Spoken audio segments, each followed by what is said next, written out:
Hello and welcome to this first new episode of Talking Books for 2019. I'm Jill de Villiers.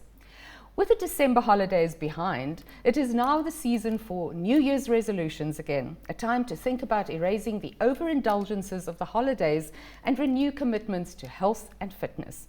My guest is Jonno Proudfoot, a food expert, entrepreneur and adventurer, and the driving force behind the Real Meal Revolution brand. His latest book is The Real Meal Revolution, Low Carb Cooking. Welcome, Jonno, and thanks so much for coming in and Thanks talking to us. Thanks very much for having me, Jill. Yeah. Now, this show has been going for a while, and up to this point, we have been talking about business books and about economics and that sort of thing.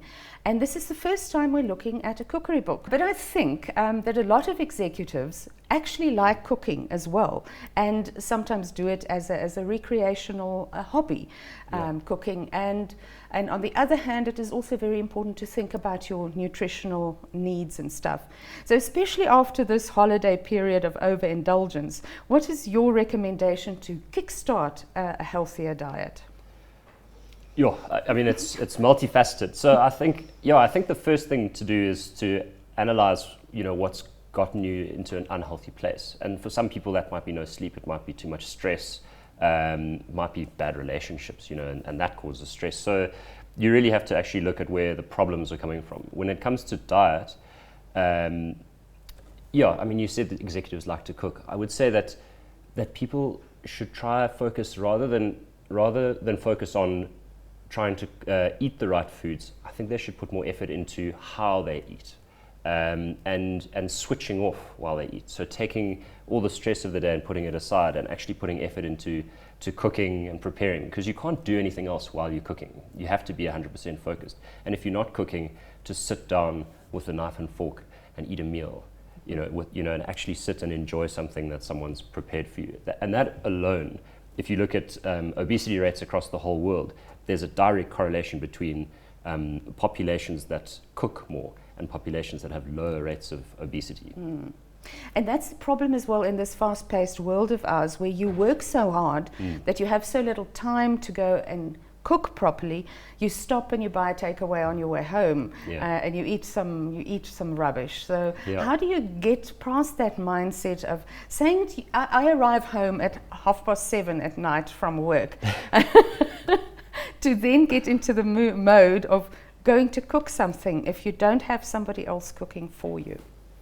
Yeah, it's incredibly tough, and that's a tough question to answer, but it's a question that I would say that people have to ask themselves as well. Unfortunately, the nature of the beast and the rat race that we live in is that it's just getting more and more difficult, and it's getting harder to keep up with yourself and to care for yourself. And it's like the more convenient things become, it's almost like the more stressed we become. So as we create these things that give us more time, we actually become more and more time poor.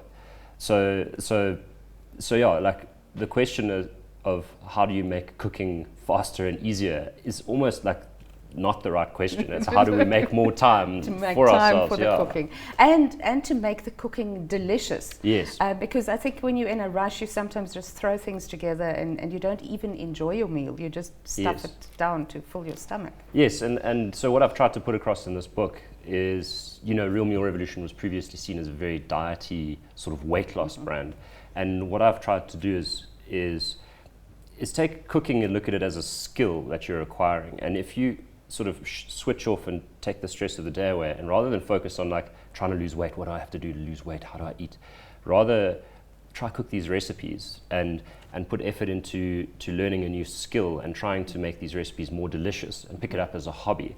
Then you're getting better at something, which I know a lot of successful executives really enjoy doing. They like to be better, they're competitive. At the same time, you're giving, you're being generous, you're learning, those are all great things for for your, your spirit or yourself, and then weight loss becomes a side effect. And that's actually what we want to do. We want to take the focus off the results and focus more on the process. Now, you're a chef yourself, so these recipes look absolutely fantastic and delicious. Thank you. But they look a little bit difficult, some of them, to produce, to reproduce, if you're not very skilled in the kitchen. Yes.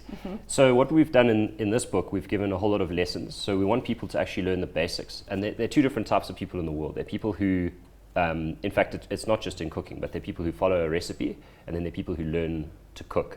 And it's the same, people who follow a diet, and then people who learn how to look after themselves.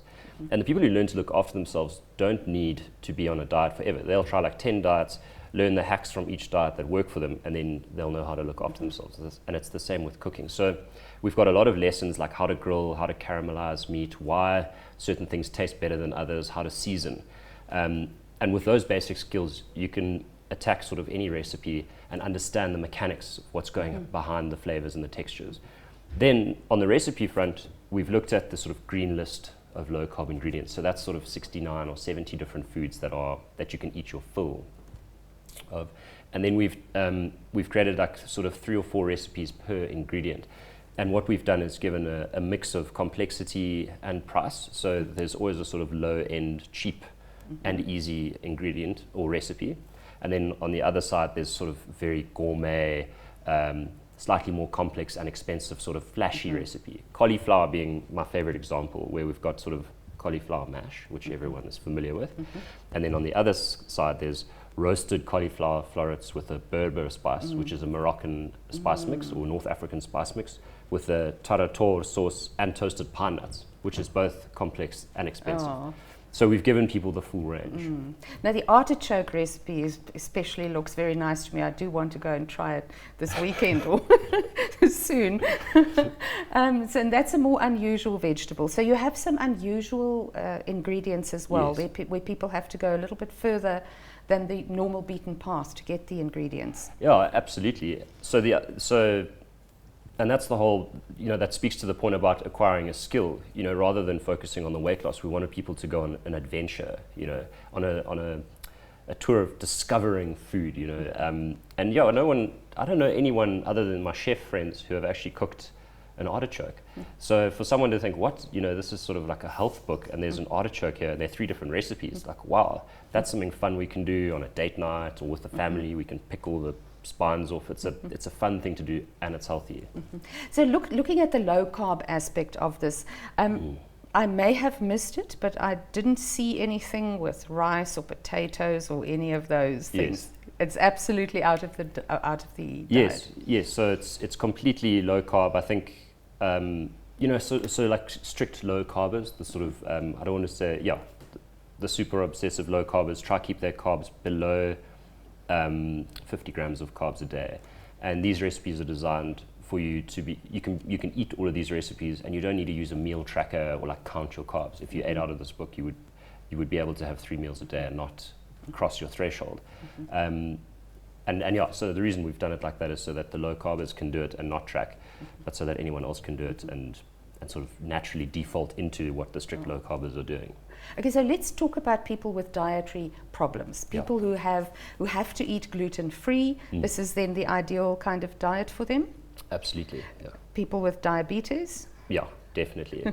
And from a chef, obviously, like I'm not going to go citing studies. I have read the research, but I can comment on the food and health aspect, and I can say like most of our customers are middle-aged women who have type 2 diabetes. A lot of their husbands have type 2 diabetes, and they join our program and then cook the food for their loved ones, and they have positive results. Their doctors take them off their chronic medication, and they sort of return to what I call awesome health.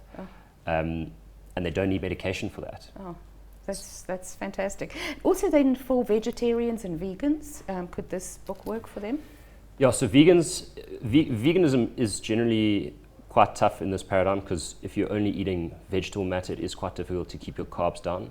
There are ways to do it, but it's a slightly more technical process. So I would say if you are vegan, there's benefit, because I think there are 150 vegetable recipes, so it is useful. But I would say if you wanted to go vegan and low carb, there are other books you'd need to read, like as I said, to understand the theory, to actually learn how to do it. Because there isn't any dietary guidance in this book. It's like a resource. As far as vegetarians go, it's very good for vegetarians. We do include some dairy, nowhere near as much dairy as in the previous books, because we have noticed that women in particular struggle to lose weight when they eat dairy. So it's much more olive oil, coconut oil, that kind of thing. But yeah, vegetarianism and veganism are huge considerations, especially for the future and the environment. Yeah. So then, as a final question, beyond the book, there's the website. Just tell me a little bit about the website. Okay.